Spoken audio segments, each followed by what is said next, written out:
చెప్పబోయే కథ పేరు పెంకుటిల్లు. వాన వాన వాన, కుండపోతగా వాన 4 రోజుల నుండి ఎడతెరిపి లేకుండా కురుస్తోంది. చెట్లు పిచ్చి పట్టినట్లు పూనకం వచ్చిన మనుషుల్లా ఊగిపోతున్నాయి. పల్లం ప్రాంతంలోకి నీరు చేరుతోంది. వాగులు వేగంగా ప్రవహిస్తున్నాయి.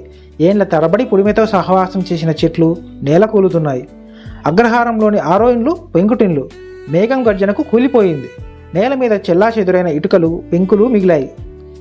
సాఫ్ట్వేర్ ఇంజనీర్ శేఖర్ ఆందోళనగా ఉన్నాడు. ఎన్నిసార్లు ఇండియాలో ఉన్న తన తల్లికి ఫోన్ చేసినా స్విచ్ ఆఫ్ అనే వస్తోంది. వార్తల ద్వారా ఆంధ్రప్రదేశ్లో తుఫాన్ అని తెలిసింది. శేఖర్ తల్లి గిరిజాదేవి గురించి క్షేమ సమాచారం తెలియలేదు. అమ్మ ఎలా ఉందో శేఖర్ అన్నాడు. ఆవిడని అపార్ట్మెంట్లోకి మారమని చెప్తున్నా వినరు. ఇక్కడికి రమ్మన్నా రారు. వస్తే ఇన్సూరెన్స్ ఖర్చు. ఆ కోడలి మనసులో మాట. నా జ్ఞాపకాలు పుస్తకాలు అంటూ అక్కడే కాలక్షేపం. మన మాట వింటారా అని సాగదీసింది శేఖర్ భార్య సునీత. శేఖర్ ఇండియాలో ఉన్న మేనమామకు ఫోన్ చేసి తల్లి యోగక్షేమాలు అడిగాడు. ఫోన్ నంబర్ మారిందేమో అన్నాడు శేఖర్ మేనమామ. 10 రోజుల తర్వాత శేఖర్ ఆస్ట్రేలియా నుండి ఇండియాకు వచ్చాడు. అగ్రహారంలోని 6వ ఇంటికి వచ్చాడు. ఇటుకలు పెంకులు పగిలిన గోడలు కనిపించాయి. ఈ ఇంట్లో ఉన్న అమ్మగారికి ఏమవుతారు అడిగాడు ఆ దారిని వెళ్లే కూరలవాడు. వారి అబ్బాయిని ఇల్లు కూలిపోయిన దగ్గర నుండి ఆమె కనబడటం లేదు. కూరలు కొనేటప్పుడు మీ కబుర్లే చెప్పేవారు. శేఖర్కి కంగారు పట్టుకుంది. అమ్మ ఏమైనట్లు? ఒక చోట పాత ఎర్రచీర ముక్క కనిపడింది. తుఫానికి ముందు అమ్మ ఎర్రచీరలో ఉందా అని అనుమానించాడు. పనివాళ్లతో పెంకులు ఇటుకలు వేరు చేయించి గుట్టగా పోయించాడు. గిరిజాదేవి ఆచూకీ కనబడలేదు. బహుశా సురక్షిత ప్రదేశానికి వెళ్ళింది, లేక సజీవ సమాధయిందా? నో అలా జరగదు మనసులో అనుకున్నాడు శేఖర్. 2 రోజులు అగ్రహారంలో తిరిగాడు. ఎవరు గిరిజ గురించి చెప్పలేకపోయారు. పోలీస్ కంప్లైంట్ ఇద్దామనుకున్నాడు. క్రితంసారి సునీత ఇండియాకి వచ్చినప్పుడు శేఖర్ తన తల్లి ఇంటి గోడ బాగుకి 2 లక్షలు ఇమ్మని చెప్పాడు. ఏం చేసిందో అని ఫోన్ చేసి అడిగాడు. తన తండ్రి ఆపరేషన్ నిమిత్తం డబ్బులు మళ్లించినట్లు సునీత చెప్పింది. ఫోన్లో ఏం చెయ్యాలో తెలియక కోపంతో ఇటుక మీద కొట్టాడు. ఇటుక 2 ముక్కలయింది. Amalapuram town police station. మీ అమ్మగారి ఫోటో వివరాలు కూడా ఇవ్వండి అన్నాడు ఎస్ఐ రఘు. శేఖర్ వివరాలు ఇచ్చాడు. అమ్మ ఏమైంది? శేఖర్ మనసు పరిపరి విధాలుగా పోతోంది. ఓ రోజు సూపర్ మార్కెట్లో డేట్స్ కొంటున్నాడు శేఖర్. పక్కన కందిపప్పు కొంటూ ఒక ఆవిడ కనపడింది. అమ్మా అని ఉద్వేగంగా అరిచాడు శేఖర్. ఇండియా ఎప్పుడు వచ్చావు? తుఫానులో పోయాననుకున్నావా అంది గిరిజ.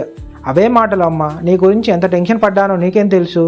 పాత ఇల్లు బాగు చేయించడానికి పడలేదు అంది గిరిజ కొంచెం తీవ్ర స్వరంతో. సర్లే, ఇక్కడ ఎందుకు? గాయత్రి అపార్ట్మెంట్ 303కి రా, అక్కడ మాట్లాడుకోవచ్చు. మన పాత ఇండ్లకు దూరంగా ఉన్న రామాలయం పక్కన అని చెప్పి వెళ్ళిపోయింది గిరిజాదేవి. 303 గాయత్రి అపార్ట్మెంట్. కుర్చీలో కూర్చొని కాఫీ తాగుతోంది గిరిజ. 1 BHK నీట్గా ఉంది. గోడ మీద శేఖర్ నాన్నగారి ఫోటో ఉంది. టీపాయ్ మీద గీత మకరందం ఉంది. కోడలు పిల్లవాడు ఎలా ఉన్నారు? బాగున్నారు. మంచి పని చేశావు. సమయానికి అపార్ట్మెంట్లోకి మారావు. నేను చేసేది ఎప్పుడూ మంచి పనే అచ్చమ్మ. ఆ క్యాటరింగ్ అతనికి చెప్పు, ఇద్దరికి భోజనం కావాలని అంది గిరిజ. అలాగే అంది అచ్చమ్మ. గిరిజ లాయర్కి ఫోన్ చేసింది. రండి లాయర్ గారు, సమయానికి మా అబ్బాయి వచ్చాడు, ఓ అరగంటలో రండి అంది. ఫోన్ పెట్టేశాక శేఖర్ అడిగాడు, లాయర్ ఎందుకమ్మా? అయినా అమ్మ పాత ఇంటి స్థలం వెంచర్కి బాగుందని real estate businessman Bangaraju అన్నాడు. శేఖర్ ఉత్సాహంగా అన్నాడు. ఏం మాట్లాడకుండా ఖాళీ కప్పును కింద పెట్టి గిరిజ, అరగంటలో లాయర్ వచ్చాడు. అమ్మ నమస్కారం అన్నాడు. నమస్కారం లాయర్ గారు, విల్లు చదవండి, అబ్బాయి సాక్షి సంతకం పెడతాడు అంది గిరిజ. విల్లా? ఎందుకు? నేను ఒక్కనే కదా బాధగా అన్నాడు. తొందరపడకు, పూర్తిగా విను. లాయర్ చిదంబరం చదవడం మొదలుపెట్టాడు. వీలునామా. అమలాపురం భూపయ్య అగ్రహారం కాపురస్తులు మందా గిరిజాదేవి రాయు విలునామా లేదా మరణ శాసనము. నా భర్త ద్వారా సంక్రమించిన 5.5 సెంట్ల స్థలంను పెంకుటిల్లో ఉన్న స్థలం భర్త స్వార్జితం కావున భర్త మరణానంతరం ఆ స్థలంపై క్రయ విక్రయ హక్కులు కలిగి ఉన్నాను. ఆ స్థలంను నేను పూర్తిగా నా సమ్మతితో శబరి ట్రస్ట్ వారికి వృద్ధాశ్రమం కట్టుకొనుటకు ఇచ్చుచున్నాను. ఇందులో వాదోపవాదములకు అవకాశం లేదు. ఇట్లు మందా గిరిజాదేవి. శేఖర్ ఒక్కసారిగా అవాకయ్యాడు. కనీసం మనవడి గురించి ఆలోచించలేదా అన్నాడు శేఖర్. ఆలోచించానురా. నా కొడుకు ఆర్థికంగా స్థితిలోనే ఉన్నాడు.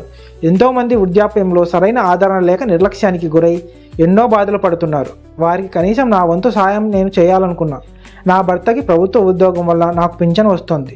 ఎంతోమందికి ఆ పరిస్థితి లేదు. అర్థమైందా? తన మనసులో ఉన్న ఆవేదన బయటపెట్టింది.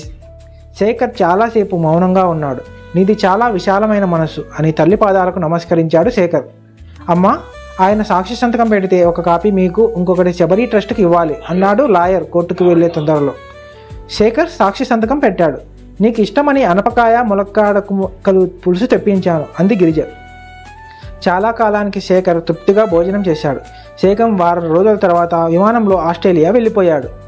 ఆస్ట్రేలియాలో అత్తయ్య గారు ఆ స్థలం నాది అని చెప్పి వృద్ధాశ్రమం వాళ్ళకి రాస్తాను అంటే తల ఊపి వచ్చారా అని నిలదీసింది సునీత. అది నాన్నగారి స్వార్జితం, మనవడికి ఆ మాత్రం హక్కు ఉండదా మళ్ళీ అడిగింది సునీత. ఉండదనే చెబుతోంది లా. మీరొక మాలోకం, మా బావ ఇండియాలో ఆయరే, కనుక్కుంటాను అంది సునీత.